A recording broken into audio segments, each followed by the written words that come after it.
महाराष्ट्रातील महत्त्वाच्या बातम्या फक्त 10 मिनिटात. या चॅनेलला अजूनही सबस्क्राईब केलं नसेल तर आत्ताच करा. नाशिक येथे होऊ घातलेला सिंहस्थ कुंभमेळा समोर ठेवून पायाभूत सुविधांची कामे मोठ्या प्रमाणावर हाती घेण्यात आली आहेत. त्या दृष्टीने नाशिक रिंग रोड प्रस्तावित करण्यात आलाय. या रस्त्यांसाठीच्या भूसंपादनाबाबत शेतकऱ्यांचे प्रश्न प्राधान्याने सोडवत रिंग रोडचे काम पूर्ण करावे असे निर्देश राज्याचे मुख्यमंत्री देवेंद्र फडणवीस यांनी विधान भवनात या संदर्भात आयोजित बैठकीत दिले आहेत. अस्वच्छतेच्या विळख्यात अडकलेल्या मुंबई शहराला स्वच्छ आणि सुंदर ठेवण्यासाठी कठोर पावले उचलण्यात येत आहेत. मुंबई उच्च न्यायालयाने उघड्यावर थुंकण्याच्या सवयीला राष्ट्रीय छंद संबोधत अस्वच्छतेबद्दल तीव्र नाराजी व्यक्त केली आहे. तसेच उघड्यावर थुंकणे, कचरा टाकणाऱ्यांवर कडक कारवाई आणि दंडाची तरतूद करण्याचे निर्देश देण्यात आले आहेत. त्यानुसार आता मुंबईत उघड्यावर थुंकल्यास 250 रुपयांऐवजी 2000 रुपये दंड भरावा लागणार आहे. राज्यातील ॲप आधारित प्रवासी वाहतूक सेवा अधिक सुरक्षित, पारदर्शक, जबाबदार आणि नियमबद्ध करण्यासाठी राज्य शासनाने नवीन ॲग्रिगेटर धोरण लागू केले आहे. ओला, उबर, रॅपिडो यासारख्या ॲग्रिगेटर कंपन्यांना शासनाने निर्धारित केलेल्या नियम व अटींचे पालन करूनच व्यवसाय करणे आता अनिवार्य असणार आहे. या धोरणामुळे शासनाला कायदेशीर महसूल मिळणार असून प्रवाशांच्या सुरक्षिततेला सर्वोच्च प्राधान्य मिळेल. तसेच चालकांचे आर्थिक हित आणि स्थानिक युवक युवतींसाठी रोजगाराच्या नवी संधी उपलब्ध होतील, अशी माहिती परिवहन मंत्री प्रताप सरनाईक यांनी दिली आहे. महिला या शेतीचा कणा आहेत. मुख्यमंत्री माझी लाडकी बहीण योजना आणि उमेद अभियान या माध्यमातून महिलांचे सक्षमीकरण होत आहे. राज्यातील 50 लाखांहून अधिक महिला स्वयंसहाय्यता गटांतील सदस्यांना 50,000 कोटींपेक्षा अधिक कर्ज वाटप करून त्यांना लखपती दीदी घडवण्याचे काम सुरू आहे, अशी माहिती कृषी मंत्री दत्तात्रय भरणे यांनी दिली आहे. नीट परीक्षेतील गैरव्यवहारांच्या विरोधात दिल्लीतील जंतर मंतर येथे बेमुदत उपोषणाला बसलेले प्रसिद्ध सामाजिक कार्यकर्ते पूनम वांगचुक यांच्या प्रकृतीवर दररोज लक्ष ठेवण्याचे निर्देश दिल्ली उच्च न्यायालयाने दिले आहेत. तब्येत खालावल्यास त्यांना तातडीने वैद्यकीय मुदत पुरवण्याचेही आदेश न्यायालयाकडून देण्यात आले.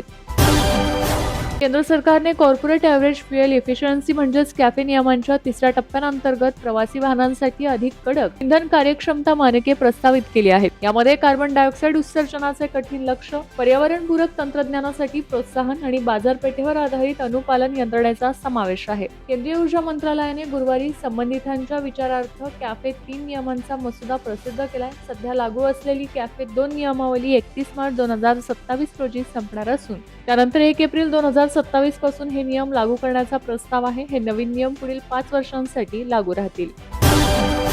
कळमनुरी येथील बसस्थानक परिसरात बुधवारी रात्री 11:30च्या सुमारास 2 गटात किरकोळ हाणामारी झाली. त्यानंतर गोळीबार झाल्याची घटना घडली. या घटनेत एकाचा मृत्यू झाला असून 4 जण गंभीर जखमी झालेत. लुकमान सिद्दकी असे मृत व्यक्तीचे नाव आहे. या प्रकरणात शिवसेनेचे नगरसेवक प्युम नाईक, किशोर भालेराव तसेच एक महिला नगरसेवकाच्या पतीसह एकूण 16 जणांविरुद्ध कळमनुरी पोलीस ठाण्यात खुनाचा गुन्हा दाखल करण्यात आलाय. राज्यातील शेतकरी आणि सर्वसामान्य नागरिकांसाठी दिलासादायक बातमी समोर आली आहे. गेल्या काही दिवसांपासून विश्रांती घेतलेल्या मान्सूनने पुन्हा एकदा सक्रिय होण्याची चिन्हे दिसू लागली आहेत. जुलैच्या उत्तरार्धात महाराष्ट्रात पावसाचा जोर वाढण्याची शक्यता हवामान तज्ज्ञांनी व्यक्त केली आहे. राज्याच्या राजकीय वर्तुळात पुन्हा एकदा चर्चांना उधाण आणणारी घडामोड समोर आली आहे. राष्ट्रवादी काँग्रेस, शरद पवार पक्षाचे प्रदेश अध्यक्ष आणि ज्येष्ठ नेते जयंत पाटील यांनी उपमुख्यमंत्री एकनाथ शिंदे यांची त्यांच्या नंदनवन या शासकीय निवासस्थानी भेट घेतली आहे. विशेष म्हणजे या बैठकीत राष्ट्रवादीचे आमदार जितेंद्र आव्हाड देखील उपस्थित असल्याची माहिती समोर येते. या अचानक झालेल्या भेटीमुळे राज्याच्या राजकारणात विविध तर्कवितर्कांना उधाण आले.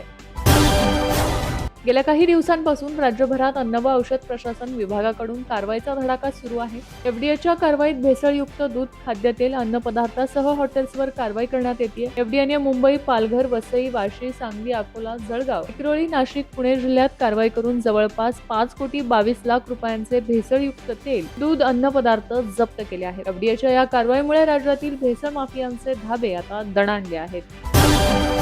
दिवंगत उपमुख्यमंत्री अजित पवार यांचे 28 जानेवारी 2026 रोजी विमान अपघातात दुर्दैवी निधन झाले. त्यांच्या निधनानंतर दोन्ही राष्ट्रवादी काँग्रेस पक्षांच्या विलिनीकरणाची चर्चा सुरू झाली होती. परंतु अजित पवारांच्या अचानक जाण्यामुळे या चर्चेला पूर्णविराम मिळाला असून आता शरद पवार यांच्या राष्ट्रवादी काँग्रेस पक्षात विलीन होण्याची कोणतीही शक्यता नसल्याचे अजित पवार गटाचे प्रदेश अध्यक्ष सुनील तटकरे यांनी स्पष्ट केले आहे. आज भारतातील पहिली हायड्रोजन ट्रेन धावणार आहे. देशाचे पंतप्रधान नरेंद्र मोदी ट्रेनला हिरवा झेंडा दाखवतील आणि त्यानंतर ही ट्रेन सुरू होईल. देशातील पहिल्या हायड्रोजन ट्रेनचा शुभारंभ होत आहे. विजेचा धूर नाही की विजेच्या ओव्हरलोड तारांचे टेन्शन नाही. ही ट्रेन चक्क पाण्यापासून तयार होणाऱ्या ऊर्जेवर धावणार आहे. नागपूर शहरात पोलिसांवर होणारे वाढते हल्ले आणि कायदा सुव्यवस्थेचा प्रश्न लक्षात घेता नागपूरचे पोलीस आयुक्त विश्वास नांगरे पाटील यांनी एक अत्यंत मोठा निर्णय घेतलाय. नागपूर शहरातील वाहतूक पोलिसांसह सर्व पात्र पोलीस अधिकारी आणि कर्मचाऱ्यांना आता कर्तव्यावर असताना सर्व्हिस गार्ड म्हणजेच पिस्तूल बाळगणे बंधनकारक करण्यात आले आहे. या संदर्भातील अधिकृत आदेश गुरुवारी संपूर्ण पोलीस दलाला देण्यात आलाय.